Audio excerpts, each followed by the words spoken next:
Allez, bonjour à tous. Donc, je vous ai fait une liste des extensions hier que j'ai listées en fait, pour que vous puissiez les télécharger. Ça, c'est l'identifiant en fait, l'identifiant des extensions de VS Code qui sont nécessaires pour faire du code de Java en fait, enfin nécessaires, qui peuvent être recommandés pour pouvoir faire du code Java sous VS Code. Donc ça, c'est vraiment la liste des extensions. Alors, il y a des extensions qui vont nous être utiles là dans l'immédiat. Il y a des extensions qui sont qui sont utiles bien plus tard quand on verra d'autres chapitres de Java, notamment au niveau de Spring. Donc tout ce qui concerne Spring et Pivotal. Donc Pivotal, c'est ceux qui développent Spring. C'est voilà, on le verra plus tard. Pour petite information rapide, si vous voulez du coup voir comment installer les extensions, enfin comment récupérer les extensions, par contre, pardon, vous faites donc VS Code, extension Marketplace, et ensuite vous avez du coup le Visual Studio Marketplace. Donc c'est le site, c'est marketplace.visualstudio.com. Dedans, vous avez du coup, vous cliquez dessus, vous arrivez sur cette page-là, et ici, vous avez une barre de recherche. Et en fait, ce qu'il vous suffit de faire, c'est de prendre l'un des noms au pif qu'il y a là-dedans, de le coller, et ensuite, vous tombez directement sur la page il n'y aura qu'un seul résultat au niveau de la recherche, ne vous inquiétez pas. Et ensuite, vous tombez directement sur la page de l'extension. Et si vous voulez l'installer directement, bah, vous cliquez sur Installer. Si vous souhaitez la télécharger pour l'installer ailleurs, vous avez un bouton dans le Download Extension ici, qui vous permettra du coup de télécharger votre petite extension. Oui, si, bien sûr, tu peux le faire aussi dans VS Code. Mais voilà, c'est bon, c'est une autre façon de faire. Voilà. Je vous envoie du coup le lien sur le Teams, comme ça au moins, pas de problème, vous l'avez. Tout le monde est content.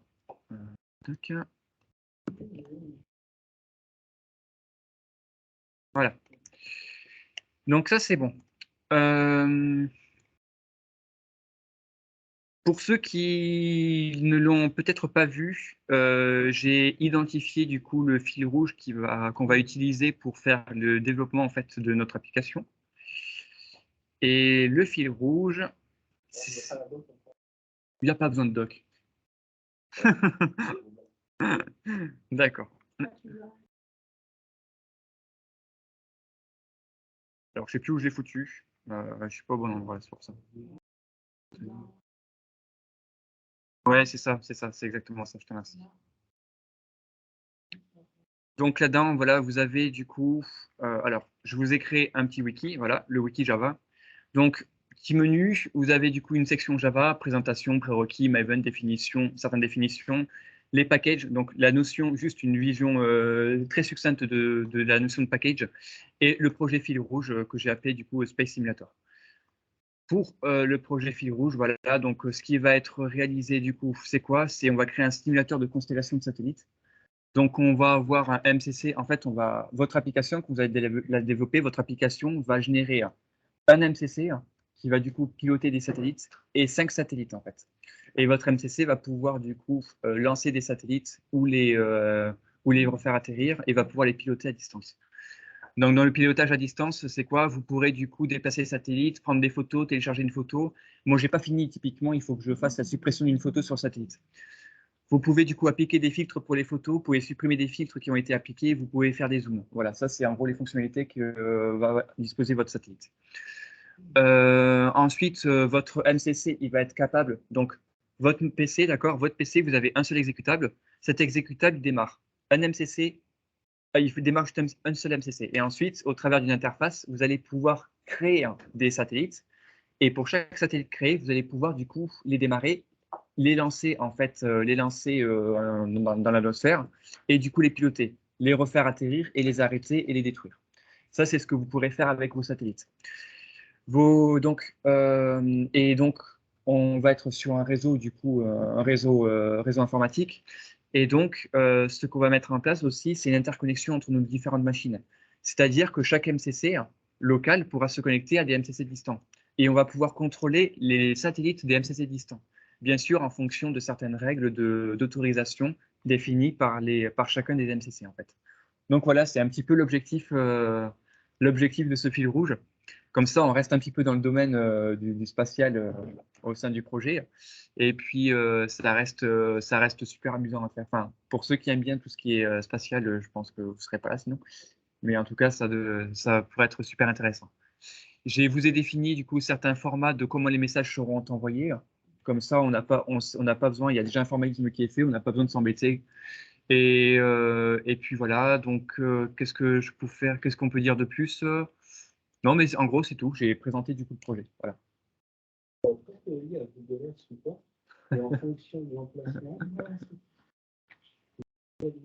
Exactement. Non, mais ce qu'on pourra faire, par contre, ce qu'on pourra faire un peu plus tard, une fois que la formation Java sera terminée, si ça vous intéresse, je pourrais faire une formation en React pour voir du coup la partie graphique et voir comment est-ce qu'on peut monter une application web, un one page en fait, avec React, et on connecterait notre application React pour pouvoir piloter le MCC et les satellites en fait.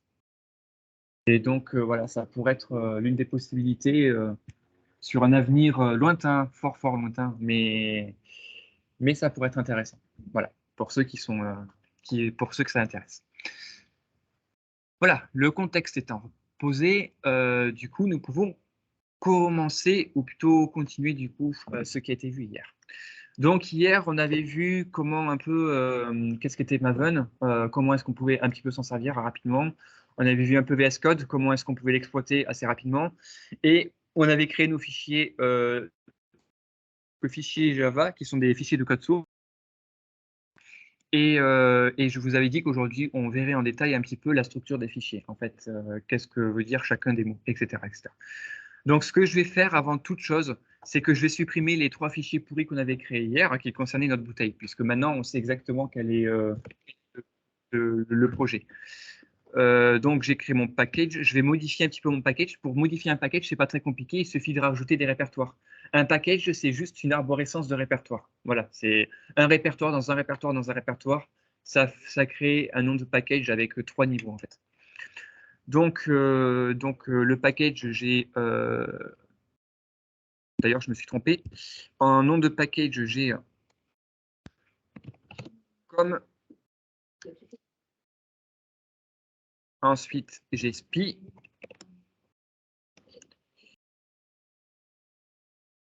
Ouais, si, il va revenir. Et je suis en train de renommer mes packages, donc du coup, il est un peu en train de galérer.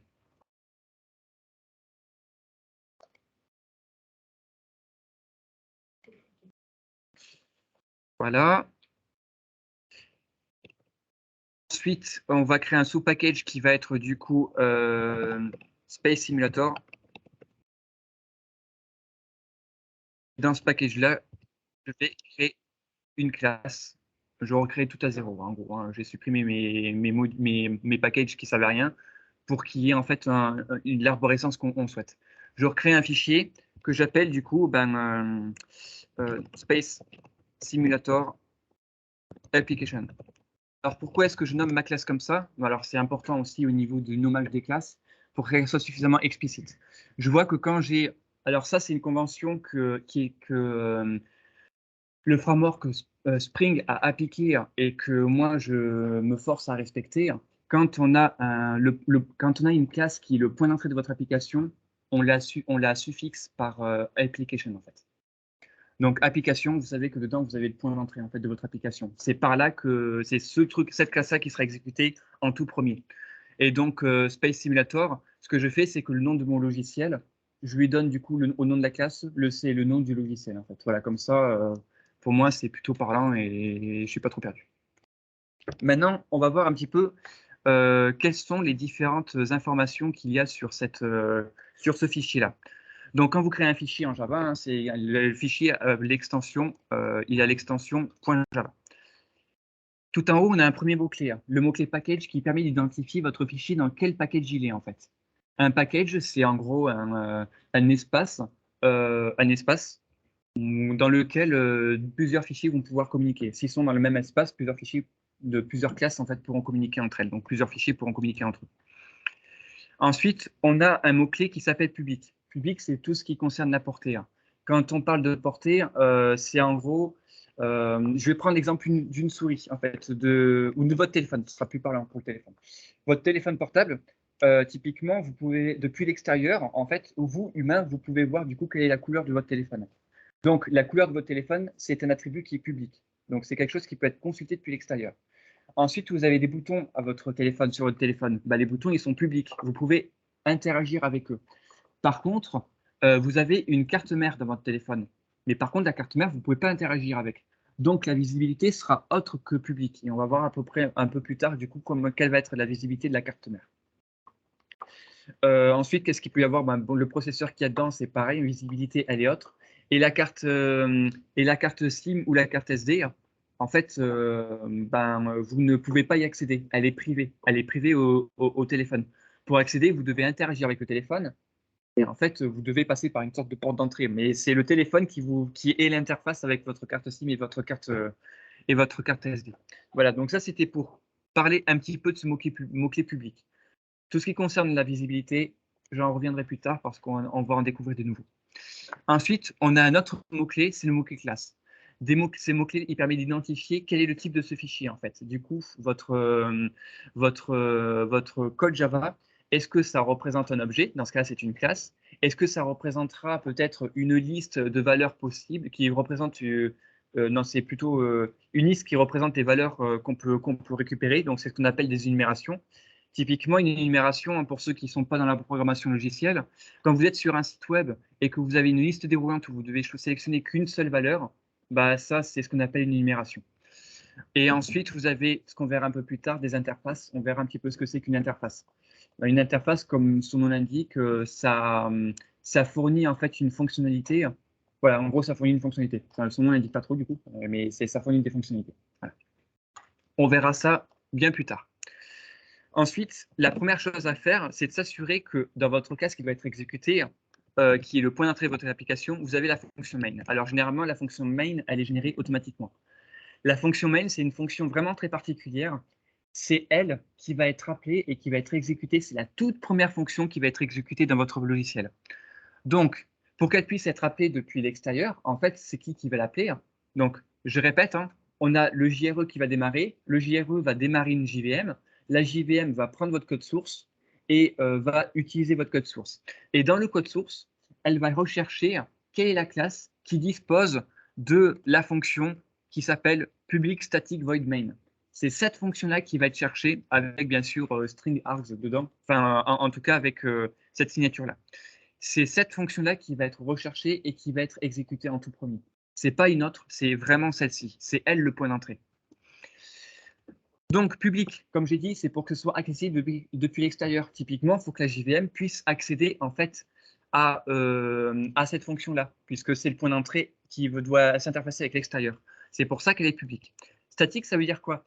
Statique, ça veut dire qu'on n'a pas besoin. Ça veut dire qu'on peut appeler cette fonction-là directement sans avoir besoin de ce on verra un peu plus tard, sans avoir besoin d'instancier des classes.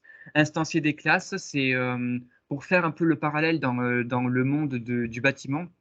Vous avez des architectes, ils définissent des plans. Et ben, en programmation, si on fait le parallèle, les plans des architectes, ce sont les classes qu'on va créer dans la programmation logicielle. Ce sont des classes qui vont être créées.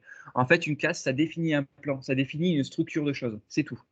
Et ce qu'on appelle une instantiation dans la programmation logicielle, c'est quand on va utiliser une classe comme étant un objet. Et donc, dans le monde réel, dans le domaine du bâtiment, vous avez vos maçons en fait, qui vont du coup construire le bâtiment à partir des plans fournis par l'architecte. En fait, voilà, dans le monde réel, c'est juste l'application, c'est la représentation graphique d'un plan. C'est la mise en place d'un plan, ouais, tout simplement. C'est-à-dire que si je vous donne des plans d'un building et que je vous dis, bon, allez-y, construisez le building, vous allez assembler des briques, vous allez assembler du coup du béton, tout ça. Et au final, vous obtiendrez du coup un building. Et ça, du coup, le building, c'est une instantiation du plan que je vous ai fourni, en fait. En programmation, c'est exactement pareil. Voilà. Et donc, du coup, tout ça pour dire quoi? Tout ça pour dire que pour accéder à la fonction main, on n'a pas besoin d'instancier la classe. C'est tout. On accède directement comme ça. Ensuite, on a une notion un peu bizarre. Quand vous avez, alors, on a cette chose-là en fait. Cette chose-là, ça permet d'identifier qu'on a un paramètre. Une fonction, elle a ce qu'on appelle une signature. Une signature de fonction, c'est tout ça en fait. C'est tout ce qui permet de définir une fonction. C'est sa visibilité, ça porte en fait son accessibilité, le type qu'elle retourne. On verra du coup ce que c'est que void, je n'en ai pas parlé. Son nom et ensuite du coup le nombre de paramètres qu'elle prend et quel est le type des paramètres. La fonction main, elle a un type de retour qui est void, ça veut dire qu'elle ne renvoie rien. Ça veut dire que quand elle va faire quelque chose, elle ne va pas retourner un résultat en fait. Juste, ça va s'exécuter, point final. Il n'y a pas de résultats qui seront attendus. Et dans les arguments, en fait, une fonction qui a du coup, quand on identifie une fonction, comment en fait, en Java, ben, c'est donc la portée, l'accessibilité, le type et ensuite un nom. Au niveau du nom, l'exception, c'est pour la fonction main, mais au niveau du nom, il faut bien savoir que c'est un verbe qui est attendu. D'abord, c'est un verbe et ensuite, c'est après, vous pouvez mettre des noms ou tout ce que vous voulez. Mais le premier mot de votre fonction est obligatoirement un verbe. Par convention, c'est ça en fait. Pourquoi? Parce qu'une fonction, c'est une action qui va être exécutée. Et une action, c'est un verbe, hein. Si je vous dis sortez tous, je vous dis sortez en fait. Sortez, c'est le verbe sortir, donc vous dégagez, donc c'est l'action que vous allez réaliser, vous allez sortir. C'est exactement pareil en programmation. Et ça vous permettra justement d'identifier rapidement où sont les fonctions et où sont les variables.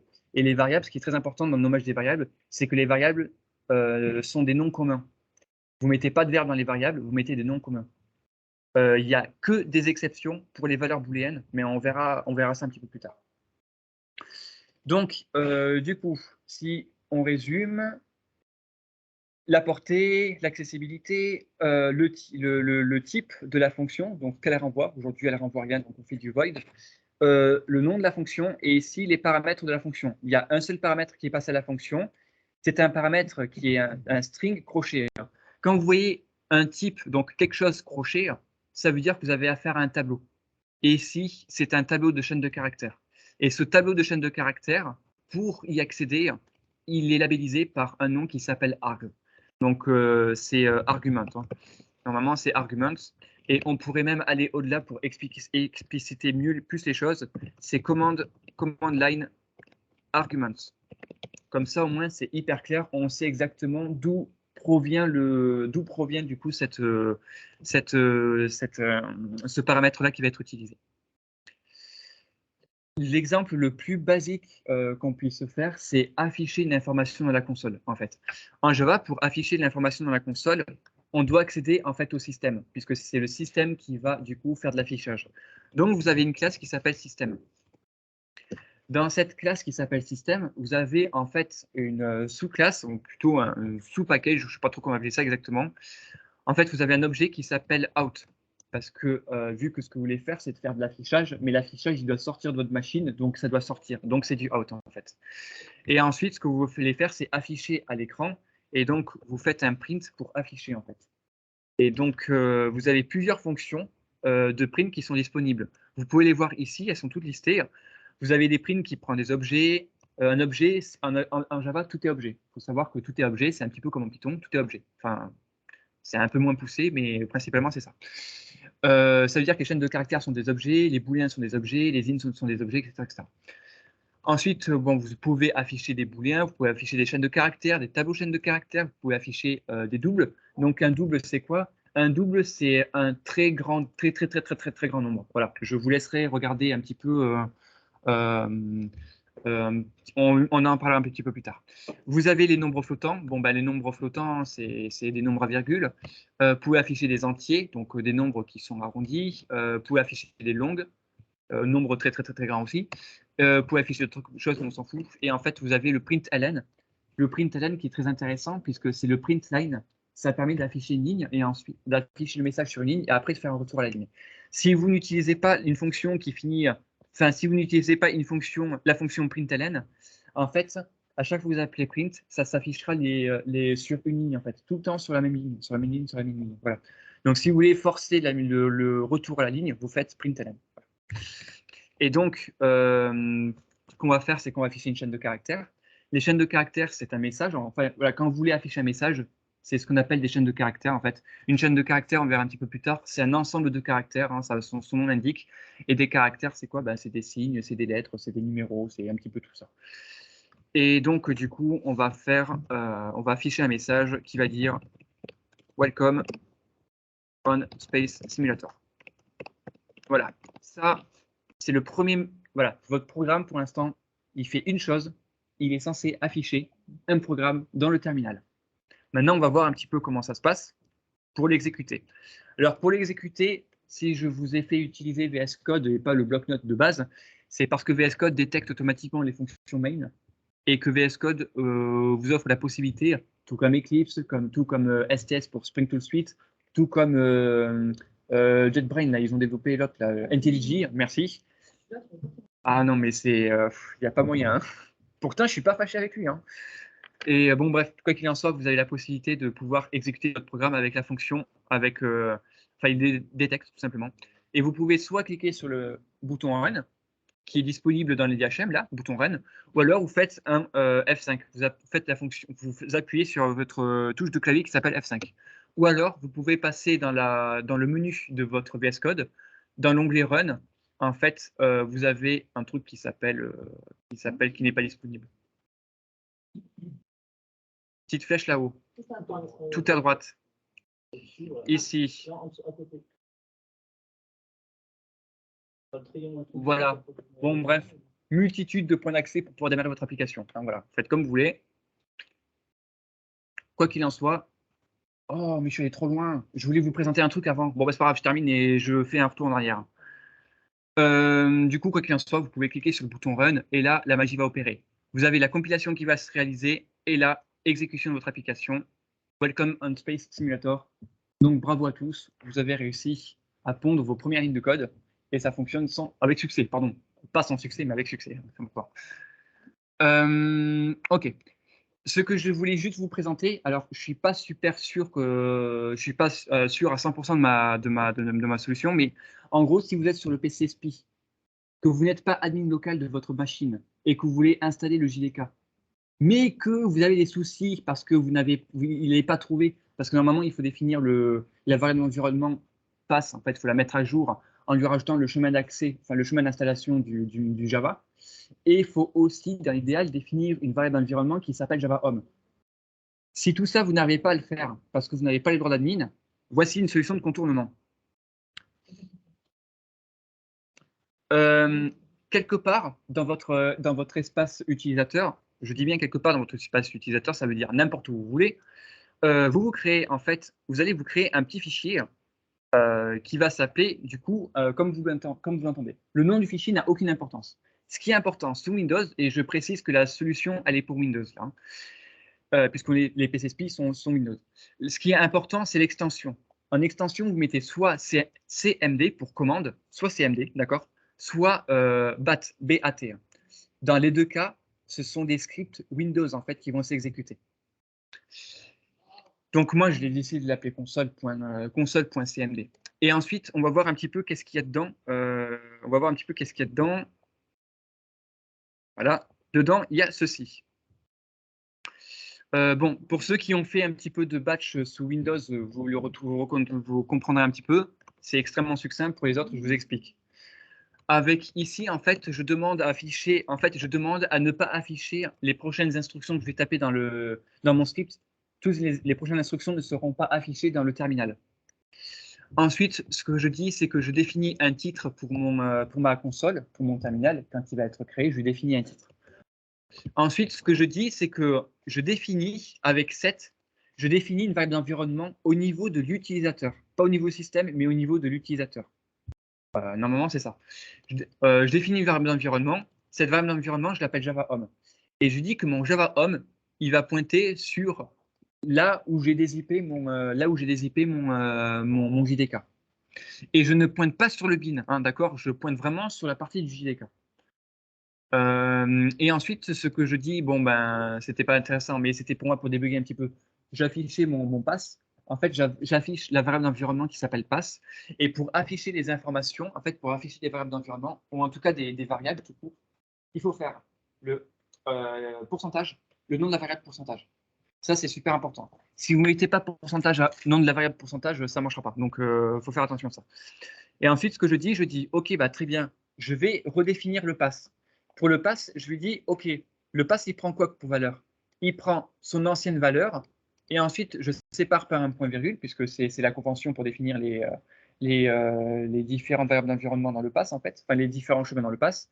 Je lui dis, bah, dans mon pass, je lui rajoute lui, et je lui rajoute du coup la valeur de Java Home. Et Java Home, puisque c'est une variable et que je veux récupérer sa valeur, eh ben, je lui mets du coup les pourcentages Java Home pourcentage. Et ensuite, ce que je fais, c'est que je démarre une invite de commande, je fais un start CMD, ça me permet de démarrer une invite de commande qui contient cet environnement-là, en fait.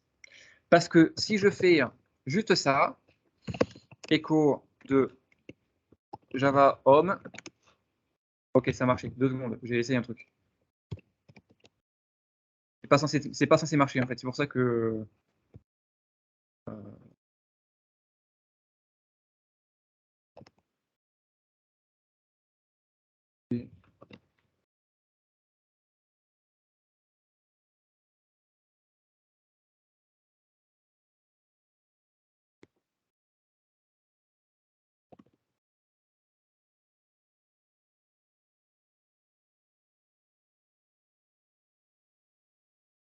Ouais, ok, d'accord.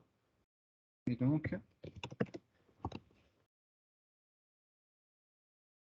Désolé, je fais un tout petit test et c'est bon. Hop.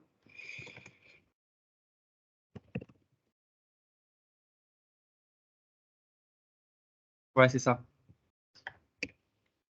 En effet, ça ne fonctionne plus. En fait, ça fonctionne bien du coup dans comment expliquer ça? Ce truc-là, il n'est pas persistant. Ce que je veux dire, c'est que quand vous aurez redémarré votre machine ou que vous aurez éteint le terminal, tout ça sera annulé. D'accord? C'est vraiment du temporaire. Ça, c'est une solution de contournement temporaire. Donc, c'est pour ça que ce que je fais, c'est que j'initialise mon environnement, en gros, d'accord? Et ensuite, je démarre mon invite de commande. Et assurez-vous d'éviter de fermer cette invite de commande, sinon il faudra que vous relanciez le script. Bon, le lancement du script, hein, c'est tout débile, hein, il ne fait pas grand-chose, vous avez pu voir. Ce que vous faites une fois que vous avez défini ça, vous l'ouvrez et voilà ce qu'il fait. L'arrêter avant ça. Non, je ne veux surtout pas l'arrêter. En fait, il va se fermer tout seul. Il va vous m'ouvrir mon terminal, il va se fermer tout seul, en fait. Je vais vous remontrer ça de suite. Et ça, je vais vous le partager de toute façon, je vais vous le partager. Je vais vous l'envoyer sur le Teams. Oui, normalement, ici, tu peux voir, en fait, tu peux voir des informations. Je te mets le pause juste là. Et normalement, en fait, je peux ouvrir la CMD directement, ça posera pas. Tac, là, regardez, là, voilà. Donc, voici ce qu'il y avait dans le Echo. Ça, c'était avant que je le mette à jour. Il me dit d'appuyer sur une touche pour continuer, donc très bien. Vous voyez, du coup, au niveau du terminal, le titre du terminal, c'est bien Java Terminal. Donc, c'est bon, il s'est bien exécuté. Quand je fais entrer, bon, il me rentre dans un nouveau shell, en fait, il n'y a pas de souci, ce qui est normal, puisque c'est ce que je lui ai demandé. Et quand ici, je fais écho de Java Home, du coup, il me trouve la Java Home très bien. Et si je lui fais, du coup, le pass, et le pass, il m'a mis à jour aussi, il n'y a pas de souci, il respecte bien ça. Bon, c'est juste que j'ai mis en erreur exprès mon... normalement, c'est du 18, hein, d'accord? C'est pas du 19, c'est du 18. Tout ça, vous inquiétez pas, je vais vous l'envoyer du coup sur le... Je vous l'enverrai sur le Tips. Dans le wiki, en fait, la petite solution de contournement, je vous le mettrai. En fait, je vais vous le mettre de suite, parce que si jamais vous en avez besoin, moi, vous l'aurez. On télécharge les à partir du VS Code, et ben, ce pass, se lit. Oui. Ça ne marche pas quand même. C'est ça. Même si c'est à partir de VS Code qu'on installe. Ouais. Ouais. Parce que VS Code, il va être chargé à un moment donné, et même si... en fait, il faut d'abord charger l'environnement que tu personnalises, et après que tu démarres VS Code. Parce que VS Code se base sur l'environnement, en fait, il charge l'environnement système. Donc, et il n'est pas capable, si tu le mets à jour, ton environnement système, si tu le mets à jour dans VS Code, il n'est pas capable, lui, de prendre en compte comme quoi il a été mis à jour.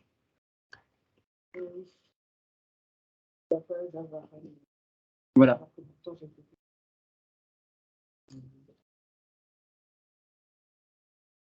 Bon, je comprends pas pourquoi j'arrive pas à modifier mes trucs. Ignorer maintenant. Bon, ok, tant pis.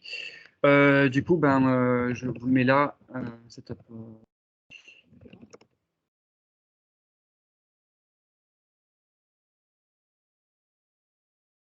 Voilà, bon, je mettrai à jour ça plus tard, d'accord? Au moins, vous l'avez. Ok, c'était surtout ça que je voulais vous montrer. En fait, hein. Maintenant que je voulais montrer, c'est bon. Et donc, du coup, une fois que vous avez votre terminal, excusez-moi, elle est où mon avis de commande? Vous avez le terminal, si vous faites code espace point, par exemple, pour démarrer VS Code dans cet endroit-là, vous pouvez le démarrer à partir de n'importe où ailleurs, mais vous pouvez le faire à ce moment-là. Et quand vous faites de nouveau un... alors là, je suis sous PowerShell, il faut que je passe sur le terminal.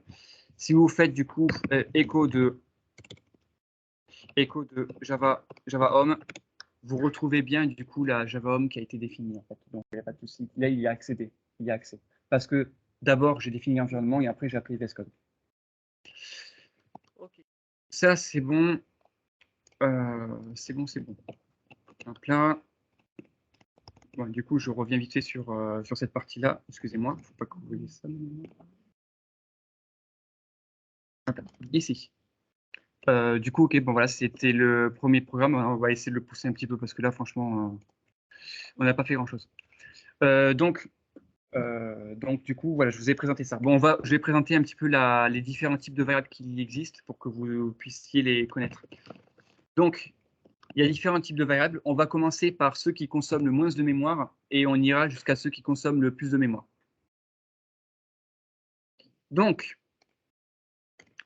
la variable qui consomme le moins de mémoire, c'est le type de variable qui consomme le moins de mémoire, c'est le type booléen. Donc, c'est booléen. J'ai plus les numéros, enfin l'espace que ça réserve en mémoire, mais c'est le plus petit espace. Je crois que c'est un octet et encore. Donc vous avez les booléens. Ensuite, vous avez un type. Alors un booléen. Alors les booléens, ils prennent quelle valeur? On va tant qu'à faire, on va tout mettre, même si vous le savez déjà. Il prend pour valeur true ou false. Et derrière, en fait, ça veut dire quoi? Ça prend soit 1, soit 0. C'est les deux valeurs possibles qu'il peut prendre. Il ne peut pas prendre autre chose. Ensuite, vous avez du coup le type byte. Le type byte, du coup, il prend pour valeur moins 127, non, moins 128, et il va jusqu'à plus 127. Vous ne pouvez pas aller au-delà. Et contrairement à des langages comme C#, vous n'avez pas besoin de forcer, vous n'avez pas la possibilité de forcer que ce soit un type signé ou non signé, en fait. Si vous mettez, en fait, dans des langages tels que C#, par exemple, quand vous dites que c'est un type qui est non signé, ça veut dire qu'il ne prend pas en compte la partie négative, donc il rajoute la partie négative, il a rajouté la partie positive. Ça fait que vous atteignez des scores jusqu'à 255 ou 256. Voilà, je ne sais pas, je n'ai pas envie de calculer sur la fin, mais c'est 255 du coup. Ensuite, vous avez du coup, alors C++ le fait d'ailleurs aussi. C++, on la partie unsigned, insane. Vous avez du coup les shorts.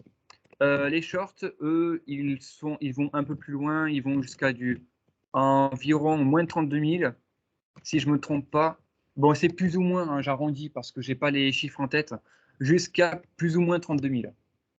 Voilà, ça permet de... Ça, c'est les valeurs numériques qu'il peut prendre. Donc, moins 32 000 en valeur négative et plus 32 000 en valeur positive. Ensuite, vous avez du coup les int.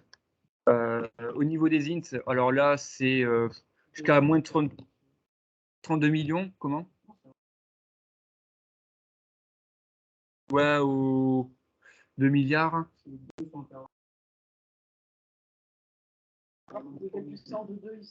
Ouais, c'est ça.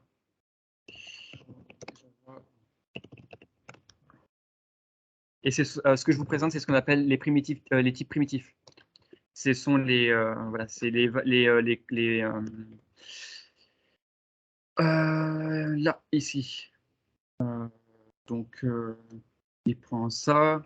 La valeur minimale, c'est 2 puissance 31. Sa valeur maximale, c'est ça moins 1. Ouais, bon, ça, c'est un exemple. Mais ouais, bon, bah, voilà. Mais on s'en fout un petit peu. Ce qui compte, c'est que ça prend des valeurs monstrueuses. Et ensuite, du coup, bon, alors du coup, je vais dire environ, voilà, c'est environ ça. Du coup, bah, forcément, ça prend aussi, ça va jusqu'à plus 32 millions. Ensuite, vous avez du coup les longues. Le long, c'est le double. En fait, ça prend le double en termes de valeur. C'est même pas le double, ça prend une valeur mais astronomique.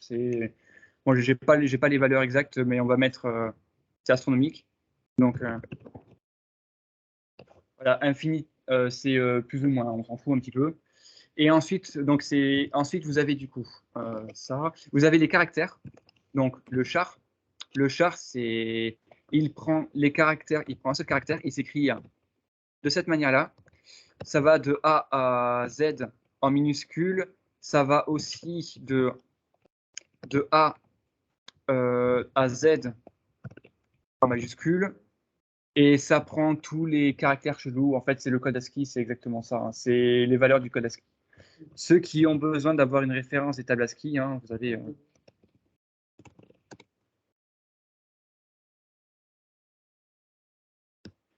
Voilà, ça c'est une table ASCII. Et du coup, alors si elle pouvait être un petit peu mieux identifiée, ça pourrait être pas mal. Bon, ben normalement.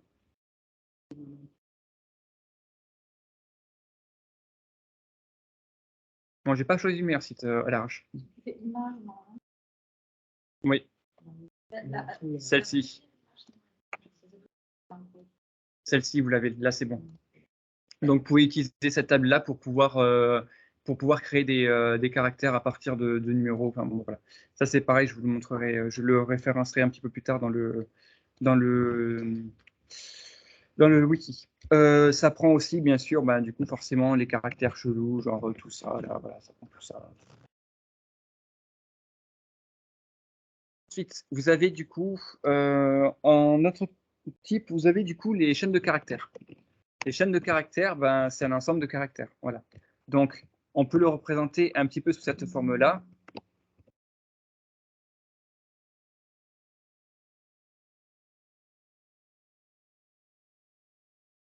Voilà.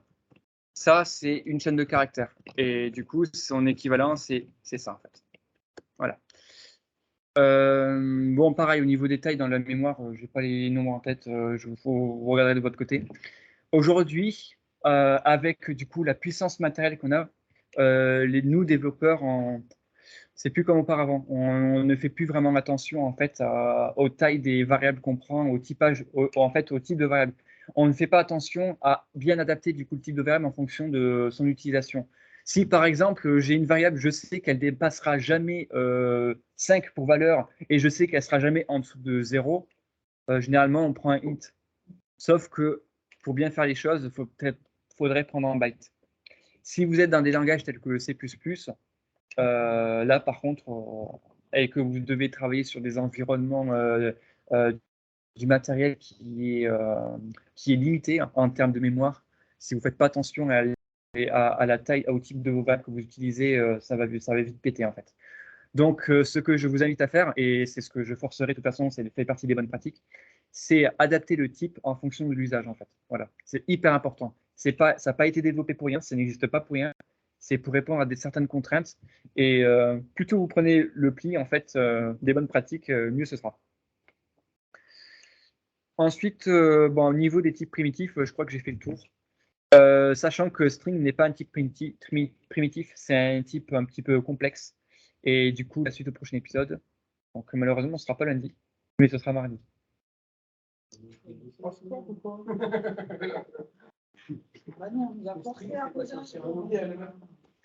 Je vous remercie à tous. Je